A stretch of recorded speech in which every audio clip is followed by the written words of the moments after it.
of the military fight. They're the only 40%. Think about it. Out of the 100%, the other 60% are the 2 and 3 year olds, or excuse me, service people or longer that bring the supplies, bring the ammunition and the rifles up to those people. And without them, you could not fight. So I used to get on them about it and say, "What are you talking about?" I said, "You're just as much a soldier as I am." And that's one of your veterans on there. The military gives a person an opportunity that some people can't have, and I was one of those people. I came from a little town in Idaho called McCall. Some of you probably have been up there if you're hunters or fishermen or you like to ski or whatever it is. There was only 900 people in that town when I left, and that's bringing the farmers in. You count them. I went into service. The service gave me an opportunity to travel this world. I lived in Turkey for 2.5 years. I'd worked with the Turks on the Russian border. I was a nuclear weapons deployment officer out there. Also, I was an aviator, and I did dual service. It was very interesting to be 15 miles from the Russian border. You're the only American out there. And of course, you didn't wear your uniform. I lived in Greece. I learned who Alexander the Great was. Now remember, I was only an 18-year-old kid coming out of Idaho, no education outside high school. I saw his father, his grave. I saw his shield. Got an education there. I lived in Germany, in Heidelberg and Mannheim. I learned a lot about the Germans, especially the German women. We call them walking dictionaries. I lived in Japan, in Hokkaido. If you remember, in 1952, the Russians were demonstrating off the coast of northern Japan. They were making parachute jumps. So they had to take the best division in the whole world out of Korea and put them in Japan. That was the 1st Cavalry Division. We went up there and we went ahead and put up fortifications and everything and told the Russians, "Come on." Well, they backed down. Didn't come. I lived in Libya, North Africa. I was out there for not a long time, but I was out there surveying the desert. Somebody in our country realized that we might go to war with Libya someday, and so I was out there helping surveying it. If you ever want to be out 104, 105 degrees in the daytime and get stuck out there at night, it gets down to about 40 degrees real fast. And it's what's quite an education. Of course, I was in Korea. I joined Korea in 1951, February 51. And then I went back again in 1953. And someone in the North Korean Army is walking around with a marksmanship badge where he knocked me down. I was able to go to Vietnam. I was in Vietnam for a short period of time in 1964. Got another assignment, then went back in 67 and 68. And I was lucky to command an assault battalion. Which brings up a point of a commander. It's very difficult when you're back and train these kids. They become aviators, they're young, lieutenants, warrant officers, and you're commanding this battalion, and all of a sudden the sergeant major comes into your tent and says, "There's a lieutenant out there who wants to see you." So you go in and he says, "Sir, I want to join your battalion." Well, at first you say, "Hey, I taught you in flight school, didn't I? I know your wife," and everything. Sometimes you have to bring the kids in, they have a bad time, and you sit down and say, "Why can't you learn how to fly this damn helicopter?" My wife wanted to go to the movies last night, sir. She was all upset and everything. I didn't have time to study or anything. And I said, "Well, what's the problem?" He said, "Well, I just can't control her." Believe it or not, I'd bring the wife in. And I'd talk to her and I said, "You want this man to get ahead in life? He's right on the verge right now of going home to some infantry division and not learn to be an aviator." What makes it tough is when you let him come into your battalion and then he gets killed. Think about it. It's tough. You got to sit down and write that young lady a letter that you got all over back in flight school and tell her how bad you feel. If the battalion commander, I've cried over some of my people. I've had the sergeant major bring me a list of the KIAs and the WIAs for the day, and he closed the flap of my tent. Very upsetting. Something that I'm bringing this up to give you an idea how you lead to be a veteran in there. Because just be a veteran is more than the word veteran. It's the life you lead to become a veteran that's important. I was able to get a college education in the Army. I went to night school and completed things. I studied for tests and was sent away. And they'd send me their test to the educational officer, and I'd go down this building and take it, pass it, and get college credits. I don't know where else you can do this except in the service. Marine Corps, Army, Navy.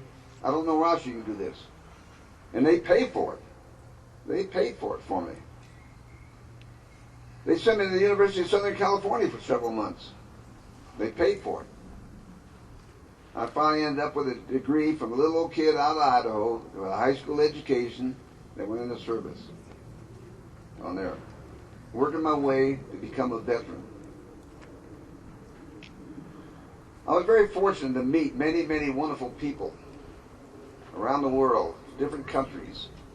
I sat and had lunch with the King and Queen of Thailand. They wanted to thank me for, I started a Thai Aviation Digest. And they flew up where I was, and they came in, and I was very honored, also a little scared, didn't know how to handle myself.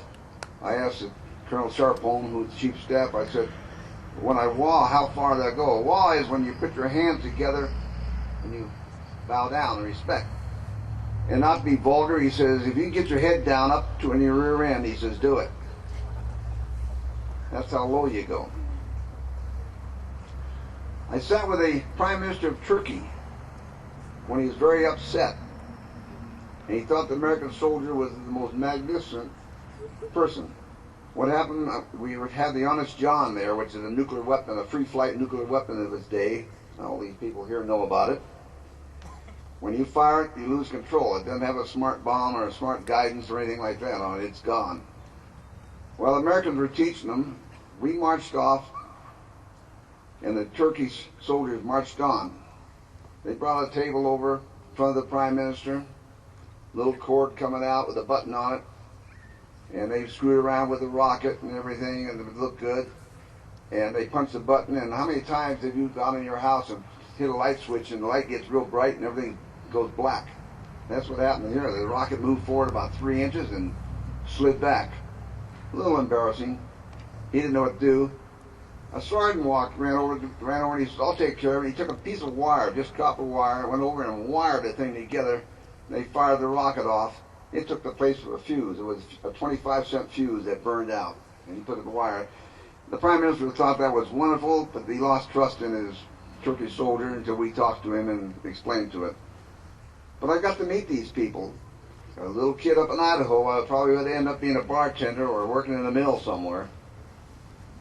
But I got to get out, meet these people, because of the United States Army and the Marine Corps and the Air Force all had the same opportunity that I did.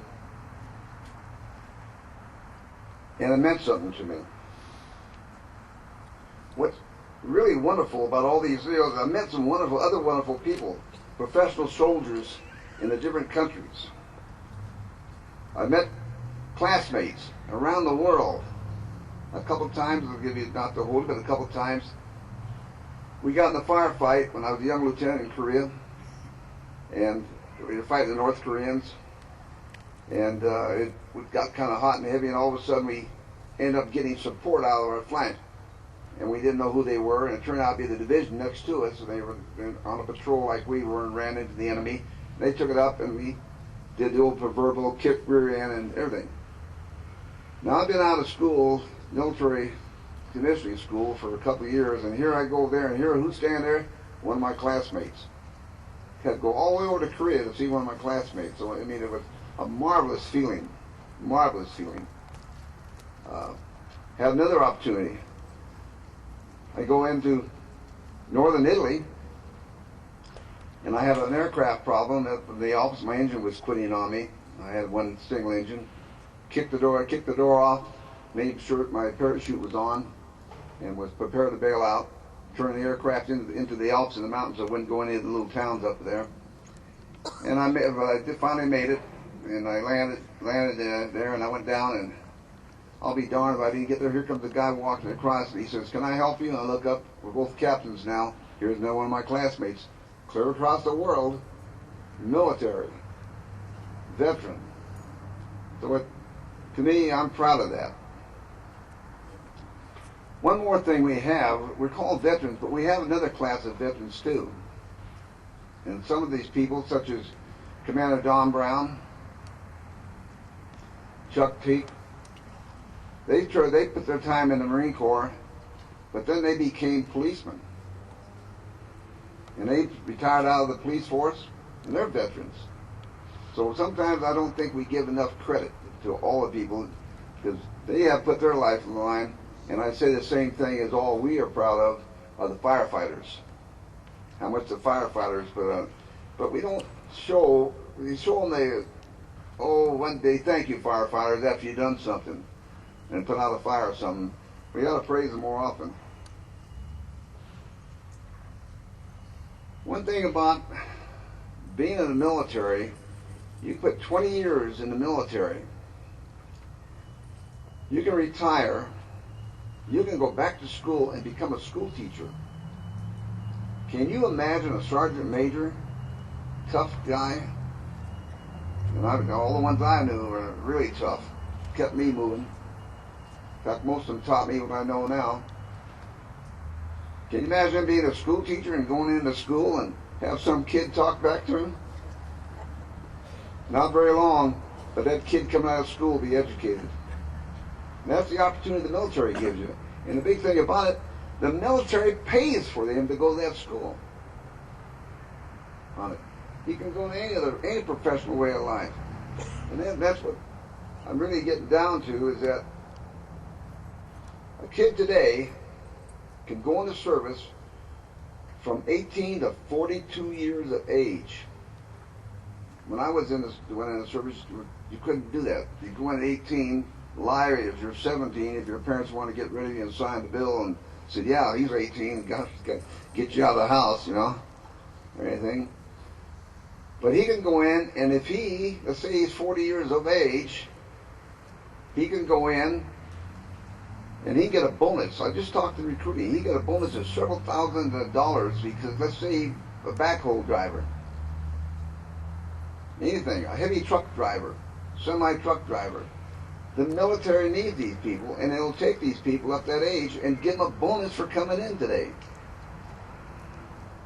A young kid, 18 years of age, will go in and he can sign up and he can get a bonus just for signing his name of a few $1,000s. So what's my point? You got a grandkid that's home, you got a son that's home or a daughter that's home, and they're not quite making it, talk them into it. In closing, I'd like to thank all of you for coming out here to honor the veterans. And I speak this in their behalf. I know they all would like to get up this microphone and say thank you. So if you take my voice for them. But I want to thank all of you for coming here and honoring us. I think it's wonderful. You're true Americans. There's one last point. There's one veteran we have never talked about. And you don't hear him talk about it. That is the wife. The wife of the serviceman has a tough life, a very tough life. Can you imagine a woman coming out of Japan, 22 years of age, going to an airborne division? Her husband goes with her. They report at the post. He says, I'm going to check in and let my commander know that I'm on post now and I'll be for duty in a week after we get my family settled. He goes in there, the commander is in there, and he says, "Oh, thank God you're here. I need a company commander right away. We're going to the field tomorrow." For 3 months.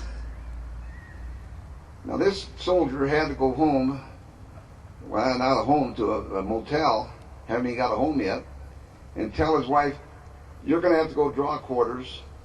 You're going to have to put your kid in a school. You're going to have to set everything up." And she's never been on a military post before in her life. After 3 months, you come home, you don't even know where your house is, you're looking for it. And let me tell you something, that house is cold. It might be 85 degrees in there, but it's pretty damn cold when you walk in the door. Believe me. And that sofa gets pretty damn tough after 2 weeks and everything. That's part of being a veteran, but I salute the military wife. She's a veteran just as much as that soldier is.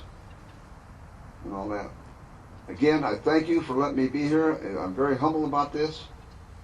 I thank Commander Brown for considering me. I think the Marine Corps, I think it's got a wonderful organization up here, although I'd rather be a soldier.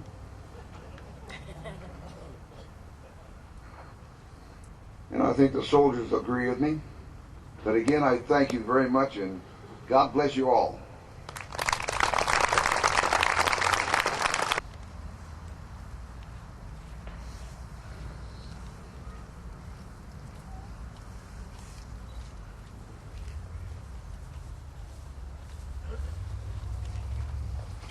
Yanka, and let our love stand beside her and guide her through the night with the light from above, from the mountains to the prairies to the oceans white with foam.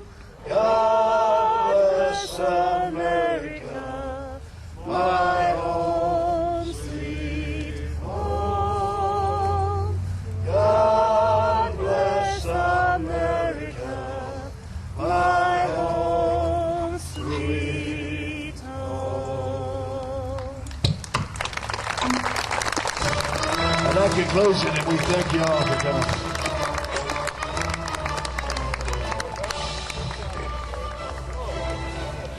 Well, that concludes this segment here at Veterans Park on the 2008 Veterans Ceremony. Now, don't go away. I'll be back right after these messages.